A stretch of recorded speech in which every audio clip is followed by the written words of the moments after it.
99 படம் நடிக்கிறதுக்கு முன்னாடி வரையும் நம்ம ஐயா வெறும் விஜயகாந்த் தான். இந்த படத்துக்கு கேப்டன் பிரபாகரன் பேர் வச்சதுனால தான் கேப்டன் விஜயகாந்தா மாறினாரு. இதுக்கே கேப்டன் பிரபாகரன் பேர் வச்சாங்க தெரியுமா? கேப்டன் கிட்டே சொல்லியிருக்காங்க, ஆர்கே செல்வமணி கிட்ட சொல்லியிருக்காங்க, நீ வந்து ஒரு மிகப்பெரிய விஷயத்துல கை வைக்கிற, இது வந்து 100வது படம் இருக்கு, இந்த படத்துல ஏதாவது ஒன்று ஆயிடுச்சு அப்படின்னா 99 படத்துல அவர் நடிச்சு வாங்கின ஒரு பேரை 100வது படத்துல நீ கெடுத்துடக்கூடாது. கேப்டன் பிரபாகரன் நடிச்சிட்டு இருக்காரு, பிரபாகரன் பிறக்கிறாரு, உடனே பையனுக்கு பேர் வைக்கிறார் விஜய பிரபாகரன். படம் ஆரம்பிச்சு அரை மணி நேரம் வந்து நம்ம கேப்டனே கண்ணில் காட்ட மாட்டாங்க. இவ்வளவுக்கும் அவருக்கு 100வது படம். சரத்குமாரோட ப்ளோவிங்லேயே அந்த ஒரு படம் இருந்துட்டு இருக்கும். இன்னொரு பக்கம் வீரபத்ரன் நின்று விளாண்டுக்கிட்டு இருப்பாரு. 34 வருஷத்துக்கு முன்னாடி பேசின ஒரு டைலாக் இன்னைக்கு ஒரு பொலிட்டிக்கல் பார்ட்டியை கேள்வி கேட்குற மாதிரியான ஒரு ரைட் அப்பும், அதை வந்து அவர் பேசுகிறப்போ அவர்கிட்ட இருந்து எமோஷனும் நம்மளை எங்கேயும் எடுத்துகிட்டு போகுங்க. உண்மையாகவே ரத்தம் சொட்ட சொட்ட தான் நடித்தார். அந்த ரோப்பெல்லாம் பிடிச்சி தொங்குறப்போ உண்மையாகவே ரத்தமாக இருக்குமா அவருக்கு. டைரக்டர் ஆர்கே செல்வமணி இயக்கத்தில் நம்ம கேப்டன் விஜயகாந்த், ரம்யா கிருஷ்ணன், சரத்குமார், ரூபினி, இது மட்டும் இல்லாமல் லிவிங்ஸ்டன் இவங்களாம் நடித்த படமும் மன்சூர் அலிகான் மிரட்டின படமான கேப்டன் பிரபாகரன் படத்தோட ரிவ்யூ தான். அந்த படம் பற்றி நிறைய ஃபுல் டீட்டெயிலான விஷயங்களும் அது சார்ந்த எமோஷன்ஸும் இந்த படம் கேப்டனுக்கும் நம்ம கேப்டன் விஜயகாந்த் அவர்களுக்கும் எவ்வளோ முக்கியமானது, இந்த படத்தை ஏன் இன்னும் நம்ம ஸ்பெஷலாக பேசுகிறோம், இந்த படத்தை ஏன் இப்போ ரீரிலீஸ் பண்ணுறாங்க அப்படிங்கிற நிறைய விஷயங்களை டீட்டெயிலாக இந்த வீடியோவில் சொல்ல போகிறேன். மாலை முரசு பிரசன்ட்ஸ், இது கேப்டன் பிரபாகரன் ஸ்பெஷல். நான் உங்கள் விஜய் டாமினிக்.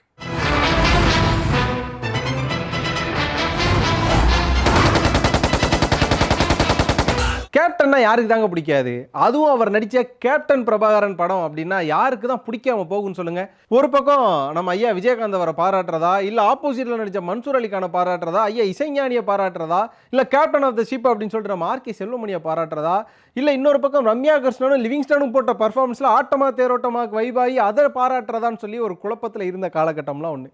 ஆனால் இந்த கேப்டன் பிரபாகரன் ஏன் ஸ்பெஷல் அப்படிங்கிறத முதல்ல ஒரு ஓப்பன் சீனாக சொல்லணும்னு நினைக்கிறேன். இந்த கேப்டன் பிரபாகரன் வந்து நிறைய சேலஞ்சஸை ஃபேஸ் பண்ண படம் தான். ஏன்னா இங்கே இந்திய சினிமாலே ஒரு மித்து ஒன்று இருக்குது. ஒரு நடிகரோட 50வது படம் அப்படிங்கிறது எப்போதுமே சக்ஸஸ் ஆனதை விட ஃப்ளாப் ஆனது அதிகம், தோல்வி அடைஞ்சதும் அதிகம். அதே நேரம் 100வது படமும் சக்ஸஸ் ஆனதை விட கலவி விமர்சனம் தோல்வியானது தான் வரலாறு இருக்குது. காரணம் அது மீது இருக்கக்கூடிய எதிர்பார்ப்பு. அண்மையில் வந்து கூலியை சொல்லுவோம், அது வந்து தோல்வி படம் நான் சொல்லலை, அதில் அதிக ஹைப்போட போனதுனாலே இந்த படம் நிறைய பேருக்கு சாட்டிஸ்ஃபைட் கொடுக்கல. ஸோ இது மாதிரியான பயங்கள் அன்னைக்கே இருந்திருக்கு. அது மட்டும் இல்லாமல் நிறைய பேர் கேப்டன்கிட்டே சொல்லியிருக்காங்க, ஆர்கே செல்வமணிகிட்ட சொல்லியிருக்காங்க, நீ வந்து ஒரு மிகப்பெரிய விஷயத்தில் கை வைக்கிற, இது வந்து 100வது படம் அவருக்கு, இந்த படத்தில் ஏதாவது ஒன்று ஆயிடுச்சு அப்படின்னா 99 படத்தில் அவர் நடித்து வாங்கின ஒரு பேரை 100வது படத்தில் நீ கெடுத்துடக்கூடாது அப்படிங்கிற மாதிரி ஒரு ஹெக்டிக்கான ஒரு ப்ரெஷரான ஒரு சிச்சுவேஷன் யாருக்கு அப்படின்னு பார்த்தீங்கன்னா ஆர்கே செல்வமணிக்கு. அதே நேரம் இது வந்து கேப்டனுக்கு 100வது படம், ஆர்கே செல்வமணிக்கு அடுத்த படம் அப்படின்ற பட்சத்தில் ஐயா இசைஞானிக்கு எந்த அளவு ஒரு அழுத்தம் இருந்திருக்கும். அதே நேரம் பார்த்தீங்கன்னா ரம்யா கிருஷ்ணன்ட்ட ஒரு விஷயம் இருந்தது, அவங்க தமிழில் படம் நடித்தாலே ஓடவே மாட்டேங்குதுன்னு சொல்லி அவர் காது பட நிறைய பேச்சுக்கள் வந்தனால ரம்யா கிருஷ்ணன் என்ன பண்ணுறாங்கன்னா ஒரு கட்டத்தில் தெலுங்குக்கு போயிடுறாங்க, ஆந்திராவுக்கு போயிடுறாங்க, இனிமேல் நம்ம தமிழில் நடிக்க வேணாம் அப்படின்னு. அப்போ ரம்யா கிருஷ்ணன் திரும்ப கால் வருது, நீங்கள் கேப்டன் பிரபாகரன் படத்தில் கமிட் ஆகிருக்கீங்க, வந்து நடிக்கிறீங்களா அப்படின்னு சொல்லி. அப்போ ரம்யா கிருஷ்ணனுக்கு ரொம்ப சேலஞ்சான ஒரு சுச்சுவேஷன் தான். இது மட்டும் இல்லாமல் 99 படம் நடித்து பல்வேறு விதமான வில்லன்களை பார்த்த கேப்டன் ஒரு பக்கம், கரிமேடு கருவாயன் அப்படின்னு சொல்லி ஏகப்பட்ட படத்தில் பல்வேறு பண்ணையார்லேருந்து எல்லாத்தையும் பார்த்த கேப்டனாக இருக்கக்கூடிய நம்ம விஜயகாந்த் அவர்களுக்கு ஆப்போசிட்டில் வில்லன் அறிமுக நாயகன் யார் அப்படின்னு பார்த்தீங்கன்னா மன்சூர் அலிகான். அவர் எப்படி நடிப்பார், எப்படி நடப்பார், எப்படி அடிப்பார், எப்படி பேசுவார், அவர் ஹைட்டனை வெயிட்டனை எதுவுமே தமிழ் மக்களுக்கும் அதில் நடிக்கிறதுக்கு முன்னாடி கேப்டனுக்குமே தெரியாத ஒரு ஆள், அவரை வச்சு மிரட்டும். இதுவும் ஒரு மிகப்பெரிய சேலஞ்சான ஒரு விஷயம். இந்த சேலஞ்ச் எல்லாத்தையுமே உடைச்ச ஒரு படம் தான் 100வது படம். 300 நாள் ஓடின படம், அதாவது கிட்டத்தட்ட 365 நாள், ஒரு வருஷம் ஓடின ஒரு படம். ஆர்கே செல்வமணி நின்று இன்னைக்கு வரையும் பேசுகிறாரு அப்படின்னா அவரோட படைப்பாற்றல் நம்ம குறை சொல்லக்கூடாது. ஆனால் அதுக்கு கேப்டன் பிரபாகரன் மிக முக்கியமான விஷயம். மன்சூர் அலிகான் இப்போ வந்து இப்படி சிலுப்புவார், அப்படி பண்ணுவார், ஊன்றாரு, அதை எங்கே பார்த்தாலுமே நம்ம அவரை கனெக்ட் எங்கே பண்ணுறோம் அப்படின்னு பார்த்தீங்கன்னா கேப்டன் பிரபாகரன் படத்தில் தான். ரம்யா கிருஷ்ணன் என்ன தான் நம்ம படையப்பா சொன்னாலுமே ஆட்டமா தேரோட்டமா அப்படின்றதுக்கு ஒரு தனி ஃபேன் பேஸ் இருக்கும்ல. ஸோ அதில் ரம்யா கிருஷ்ணன். இன்னொரு பக்கம் லிவிங்ஸ்டன், அவரை வந்து நம்ம ஒரு கேரக்டர் ஆர்டிஸ்ட்டாக பார்த்துருப்போம், நிறைய இடங்கள் நகைச்சுவை ஆக்டராக பார்த்துருப்போம். ஆனால் அவர் அந்த படத்தில் எலவேட் பண்ணுற ஒரு ரோல் அப்படின்னு சொல்லி எல்லா சேலஞ்சஸுமே தகர்த்து உடைத்து எரிந்த ஒரு படம் தான். இன்னொரு மிக முக்கியமான விஷயம் என்னன்னா, இதாவது ஒரு காசிப்ஸ் இல்லைனா பேச்சுவார்த்தையில் கேட்குறது, அதை கூட உடைச்சிட்டோ இல்லைனா காதை மூடிட்டோ போயிடலாம்னு வச்சுக்கோங்களேன். அந்த எப்படி சொல்கிற அந்த லொக்கேஷன்ஸ் அப்படிங்கிற ஒரு விஷயம் இருக்குல்ல, அந்த இடத்துல போய் நம்ம ஷூட் பண்ணணும் அப்படின்னா அங்கே என்ன மாதிரியான இடர்பாடுகள், இன்றைக்கி ஒரு காட்டுக்குள்ளே போய் நாங்கள் ஷூட் பண்ணுறோம், அந்த அருவியில் ஒரு சீன் எடுக்கிற பண்ணுறப்ப 1000 பில்டப்பான இன்டர்வியூஸும் 1000 பில்டப்பான சீன்ஸஸையும் நம்ம பார்க்குறோம். செட்டும் கிடையாது, டூப்பும் கிடையாது, சிஜியும் கிடையாது, க்ரீன் மேட்டும் கிடையாதுங்க. ரியலாகவே இப்போ இந்த படத்தை எடுத்திருக்காங்க அப்படின்னா இப்போ நினைக்கிறப்போ பதப்பதைப்பாக இருக்குது. இப்போ நானே கேமராமேன் ட்ராவல் ஆகிறப்போ நான் பேசினேன், எப்போ இந்த படத்தை எடுத்திருப்பாங்க, கஷ்டமாக இருக்காது தம்பி. கஷ்டம்லாம் கிடையாது தம்பி, அவங்களாம் உண்மையாக வேலை பார்த்தவங்க. இப்போ கேமராமேனுக்கு பர்ஃபெக்டாக ஒரு ஷாட் எடுக்கின்ற ஒரு ஆசை இருக்கும், பர்ஃபெக்டாக எடுத்துருவார். அவர் பர்ஃபெக்டாக நடிக்கணும். அப்போ இருந்தவங்களாம் பர்ஃபெக்ட் தம்பி, அது அவங்களுக்கு கஷ்டம் கிடையாது, அதுதான் அவங்களுக்கு ஒரு பிடிச்ச ஒரு பொழப்பு. இப்போ இருக்கவங்க தான் தம்பி இப்படின்னு சொல்லி நம்ம அண்ணனே ஒரு வார்த்தை சொன்னார். அப்படியா ஆக பெரும் உழைப்பு. இதெல்லாம் ஒரு பக்கம் ஸ்பெஷலாக. இன்னொரு ஸ்பெஷல் என்ன அப்படின்னு பார்த்தீங்கன்னா, இந்த படம் நடிக்கிறதுக்கு முன்னாடி வரையும் 99 படம் நடிக்கிறதுக்கு முன்னாடி வரையும் நம்ம ஐயா வெறும் விஜயகாந்த் தான். இந்த படத்துக்கு கேப்டன் பிரபாகரன் பேர் வச்சதுனால தான் கேப்டன் விஜயகாந்த் தான் மாறினார். இது ஒரு ஸ்பெஷல். ரெண்டாவது என்ன அப்படின்னா, இதுக்கே கேப்டன் பிரபாகரன் பேர் வச்சாங்க தெரியுமா? இது பிரபாகரன் அப்படிங்கிற ஒரு பேரை நம்ம தமிழில் விடுதலை புலிகளின் தலைவரான நம்ம மேதக ஐயா பிரபாகரனோட இன்ஸ்பயர் பண்ணதுனால அவரோட பேர் எடுத்து இங்கே வச்சாங்க. இது ரெண்டும் கலந்ததுக்கப்புறம் அந்த படம் ஒரு பக்கம் சக்ஸஸ் ஆகி எல்லா ஷூட்டும் போயிட்டு இருக்கு. அப்போ தான் பார்த்தீங்கன்னா நம்ம ஐயா விஜயகாந்தோட மூத்த மகனான விஜய் பிரபாகரன் பிறக்கிறாரு. கேப்டன் பிரபாகரன் நடிச்சிட்டு இருக்காரு, பிரபாகரன் பிறக்கிறாரு. உடனே பையனுக்கு பேர் வைக்கிறார், விஜய் பிரபாகரன் அப்படிங்கிற ஒரு பேர் வைக்கிறார். ஆக மொத்தம் இது எல்லாருக்குமே அமையாது. 100வது படம் சக்ஸஸ் ஆகும், ஆனால் 300 நாள் ஓடுமாங்கிறது தெரில. நிறைய பேரோட காசிப்ஸை உடப்பமான்னு தெரில. பிறக்கிற பையனுக்கு பேர் வைப்போம், அதுவும் வைப்பமான்னு தெரில. ஒரு சர்ச்சையான பேரை டைட்டிலாக வைக்கணும், அதை வைப்பமான்னு தெரில. எல்லாத்தையும் வச்சு அப்படி சிம்ம சொப்பனமாக உட்காந்த ஒரு படம் தான் கேப்டன் பிரபாகரன் அப்படிங்கிறது. இந்த படம் மூலமாக நான் ஸ்பெஷலாக சொல்லணும்னு நினைக்கிறேன். ஸ்பாய்லர் தான் அந்த படத்தோட ஒன்லைன் அவுட்லைன் அப்படிங்கிறதெல்லாம் இதெல்லாம் எப்போயோ அந்த படம் இல்லை. கிட்டத்தட்ட 34 வருஷம் கழிச்சு இப்போ இந்த படத்தை பேசுகிறோன்னா அது எந்த அளவு ஒரு ஒர்த்தபுளாக இருக்கும் அப்படிங்கிறத பார்த்துக்கோங்க. இந்த படத்தோட கதை என்ன அப்படின்னு பார்த்தீங்கன்னா, சத்தியமங்கலம் அப்படிங்கிற ஒரு பகுதி இன்னும் இருக்குது, நம்ம எல்லாருமே தெரியும். சத்தியமங்கலத்தில் வனப்பகுதியில் அங்கே இருக்கக்கூடிய சந்தன மரங்களையும் யானை தந்தங்களையும் வெட்டி வித்துக்கிட்டு இருக்கக்கூடிய வீரபத்திரன் அப்படிங்கிற ஒரு கேரக்டர். அது யாருன்னு பார்த்தீங்கன்னா நம்ம மன்சூர் அலிகான். ஸோ இந்த வீரபத்திரன் அப்படிங்கிற கேரக்டர் முழுக்க வீரப்பன் அவரை வச்சு ஆர்க் பண்ணதா சொன்னாங்க. பட் நம்ம அந்த ஒரு அரசியலுக்குள்ள வேணாம். ஏன்னா எல்லாரும் என்ன சொன்னாங்கன்னா, ஐயா வீரப்பன் அவர்கள் வந்து தந்தத்தையும் மரத்தையும் கடத்துனாங்க, வெட்டினாங்க மட்டும் சொல்கிறாங்க, அதை வெட்டி யார்கிட்ட வித்தாருன்னு ஏன் கேட்க மாட்டாங்கன்ற ஒரு அரசியல் பேச்சுக்கள் இன்னை வரைக்கும் இருக்குது. சொல்லப்போனால் அது ஒரு உண்மையும் கூட. இப்போ நம்ம அந்த அரசியலுக்குள்ளே போக வேணாம். முழுக்க வீரப்பன் ஆர்க்கா வச்சு எழுதப்பட்ட வீரபத்திரன் அப்படிங்கிற கேரக்டர் ஒரு பக்கம். அந்த கேரக்டரை பிடிக்கிறதுக்காக சரத்குமார் இங்கே சத்தியமங்கலத்துக்கு வனத்துறை அதிகாரியாக வர்றார். அவர் ஏன் இங்கே வரார் அப்படின்னு பார்த்தீங்கன்னா, அங்கே தான் ஆர்கே செல்வனி பயங்கரமாக ஒரு நாட்டு எழுதியிருக்காரு. என்ன அப்படின்னா, நம்ம கேப்டன் விஜயகாந்தும் ரூபினி அவர்களும் காதலிச்சு திருமணம் பண்ணிப்பாங்க. இந்த திருமணத்தை யார் பண்ணி வைப்பாருன்னு பார்த்தீங்கன்னா, நம்ம சரத்குமார் அவரை ரிஜிஸ்டர் ஆஃபீஸில் பண்ணி வைப்பார். காரணம் என்ன அப்படின்னா, ரூபினியாக இருக்கக்கூடிய கேப்டன் விஜயகாந்த் அவர்களோட மனைவி வந்து ஒரு அமைச்சரோட பொண்ணு. அப்படி அமைச்சர்கிட்ட போய் பொண்ணு கேட்குறப்ப அவனுக்கு என்ன தகுதி இருக்குன்னு சொல்லி ரிஜெக்ட் பண்ணிடுவார். இதனால கோவமடைகிற சரத்குமார் என்ன பண்ணுவார்னா, இங்கே கேப்டனுக்கும் ரூபினிக்கும் என்ன பண்ணுவார், ரெஜிஸ்டர் ஆஃபீஸில் கல்யாணம் பண்ணிடுவார். இதனால கோவப்படுற அந்த மினிஸ்டர் என்ன பண்ணுவார், உன்னை தண்ணி இல்லாத காட்டுக்கு மாற்றுவேன் அப்படிங்கிற மாதிரி டைலாக் பேசுவோம்ல. டைலாக்லாம் பேசாமல் தண்ணி அதிகமாக இருக்கிற ஆபத்து அதிகமாக இருக்கிற காட்டுக்கு உன்னை மாற்றுறேன்னு சொல்லி நம்ம சரத்குமாரை சத்தியமங்கலம் மாற்றிடுவார். இங்கே வர்ற நம்ம சரத்குமார் என்ன பண்ணுவார், நேர்மையான அதிகாரி இல்லையா, ஒரு பக்கம் வீரபத்திரனோட அட்டூழியத்தையும் அழிக்கணும், அதே நேரம் வந்து இங்கே பொறுப்பாக வேலையை பார்க்க நினைச்சிட்டு இருக்கப்போ அங்கே இருக்கக்கூடிய பழங்குடி பெண்ணா ரம்யா கிருஷ்ணன் மேலே காதல் வயப்பட்டுறாரு. ஒரு பக்கம் காதல், இன்னொரு பக்கம் கடமை அப்படின்னு செயல்பட்டு இருக்கும்போது இது இரண்டும் சேர்ந்து ஒரு இடத்துல வீரபத்திரனை லாக் பண்ணுற மாதிரியான ஒரு சீன் வருது. லாக் பண்ணுறாரு. இதில் கோவமடைகிற நம்ம மன்சூர் அலிகான் வீரபத்திரன் என்ன பண்ணுறாருன்னா சரத்குமாரை போட்டு தள்ளிடுறாரு. இது வந்து எப்படியோ நம்ம கேப்டன் பிரபாகரன் அவர்களுக்கு தெரிய போக அங்கே முடிவெடுக்கிற நம்ம கேப்டன் என்ன பண்ணுறாரா, நான் சத்தியமங்கலம் போகிறேன், என் நண்பனுக்காக நான் பழி வாங்குறேன்னு சொல்லிட்டு ஒரு பக்கம் இங்கே வர்றாரு. வந்ததுக்கப்புறமா தான் தெரியுது Veerabhadran not only single person, அவர் சிங்கிள் மனிதனே கிடையாது, அவருக்கு பின்னாடி மிகப்பெரிய அரசாங்கமும் அதிகாரிகளும் இருக்காங்க.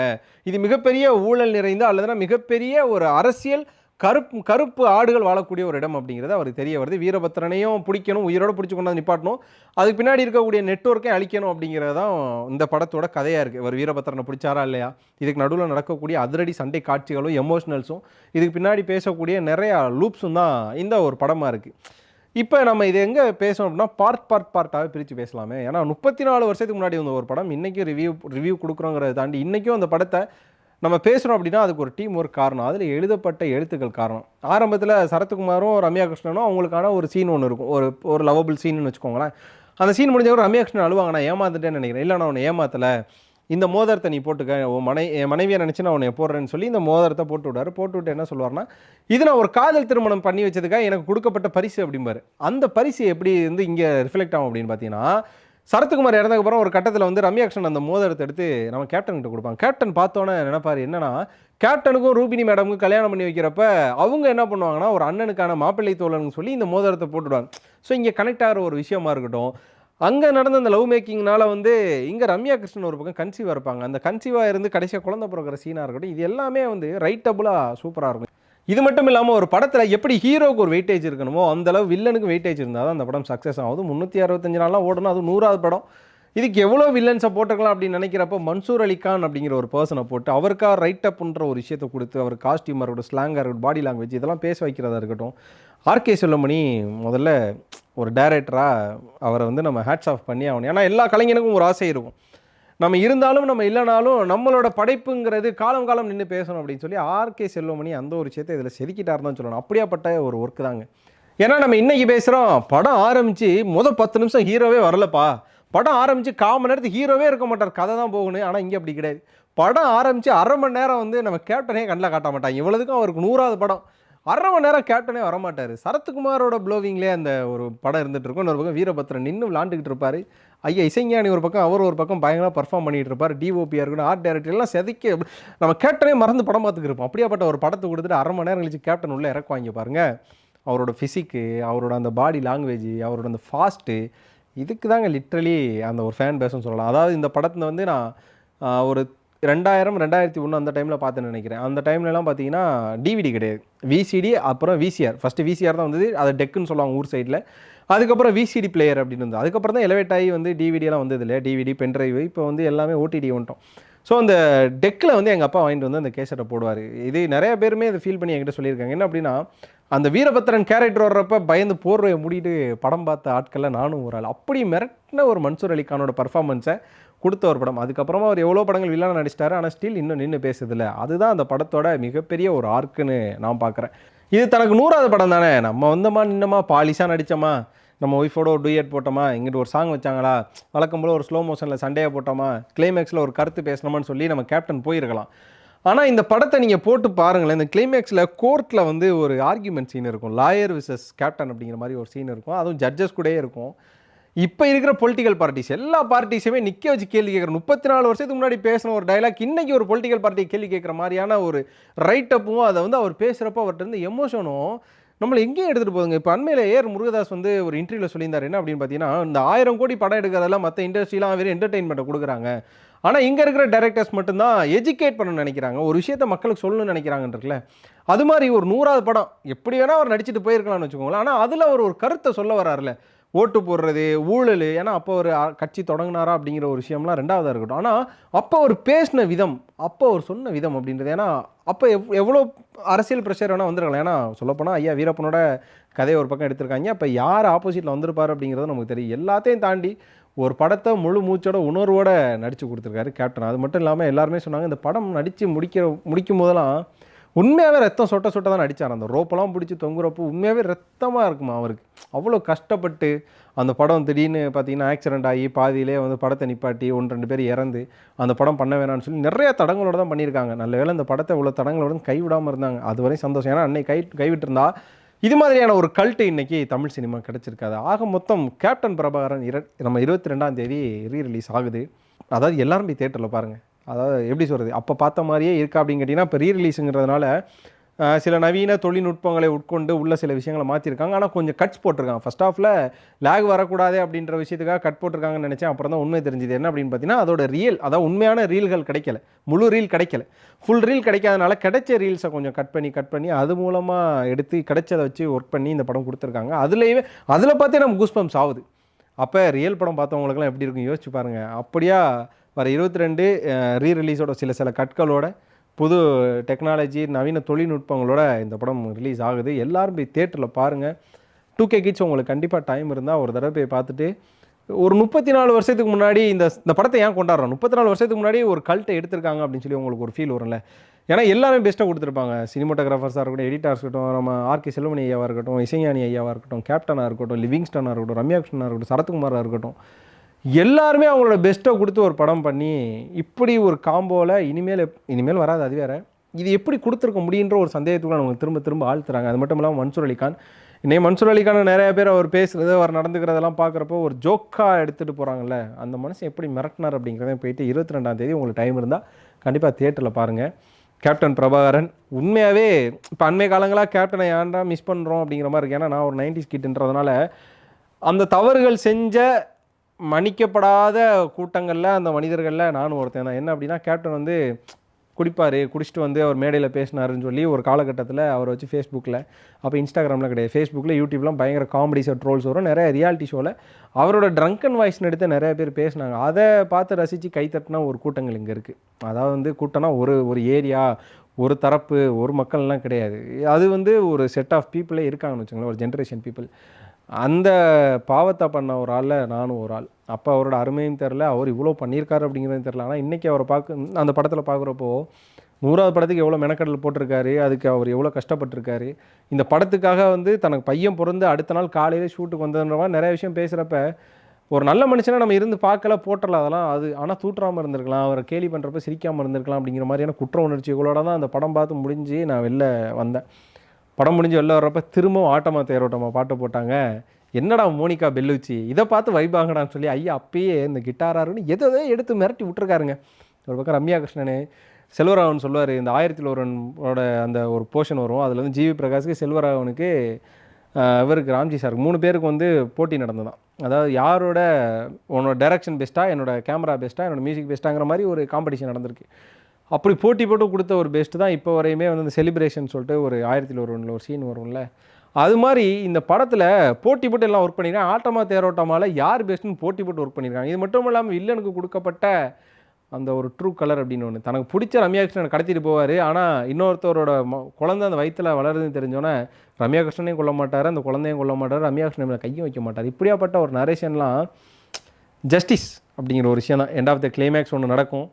அந்த கிளைமேக்ஸ் ஒன்று நடந்ததுக்கப்புறமா விஜயகாந்த் ஒன்று பண்ணுவார், அதுக்கு கோர்ட்டில் ஒரு ஆர்குமெண்ட் ஒன்று வைப்பார். இதை வந்து என்னடா அது அப்படிங்கிற மாதிரிலாம் இருக்காது, ஏற்றுக்கிற மாதிரி இருக்கும். இப்போ இருக்க சுச்சுவேஷனில் அது மாதிரி நடக்குமா அப்படின்னு நிறைய பேர்லாம் பின்னாடி கேட்டாங்க, கை தட்டினாங்க. எல்லோரும் என்ஜாய் பண்ணப்பா ஒரு படமாக தான் கேப்டன் பிரபாகரன் இருந்தது. கொஞ்சம் லென்த்தான வீடியோவாக தான் இருக்கும். கேப்டனை விரும்புகிறவங்களுக்கும் கேப்டனை காதலிக்கிற எல்லாருக்குமே இந்த வீடியோ லென்த்தாக தெரியாது. இதில் என்னோட உணர்வுகள், என்னோட எமோஷன்ஸ் எந்த அளவு இருக்கோ அந்தளவு உங்களுக்கு எமோஷன்ஸ் இருக்கும் அப்படிங்கிறத நான் நம்புகிறேன். மறுபடியும் சொல்கிறதா, உங்களுக்கு டைம் இருந்தால் கண்டிப்பாக 22ஆம் தேதி போய் கேப்டன் பிரபாகரன் பார்த்து வைப் ஆகுங்க. நாங்களே எப்படி வைப் பண்ணியிருப்போம் அப்படிங்கிறத 2K கிட்ஸான நம்ம தம்பி தங்கைகள் எல்லோரும் பார்த்து ஒரு தடவை உங்களோட ஒரு உணர்வுகளை கண்டிப்பாக கமெண்ட்டில் சொல்லுங்கள். இந்த வீடியோ பிடிச்சிருந்தால் லைக் பண்ணுங்கள். குறிப்பாக கேப்டனை யார் யார் பிடிச்சிருக்கோ எல்லாருமே லைக் பண்ணுங்கள். அதுக்கப்புறமா இந்த வீடியோ நிறைய பேருக்கு ஷேர் பண்ணுங்கள். மறக்காமல் மாலை முரசு வைபை சப்ஸ்கிரைப் பண்ணிவிட்டு பக்கத்தில் இருக்க பெல் ஐக்கனை கிளிக் பண்ணிக்கோங்க.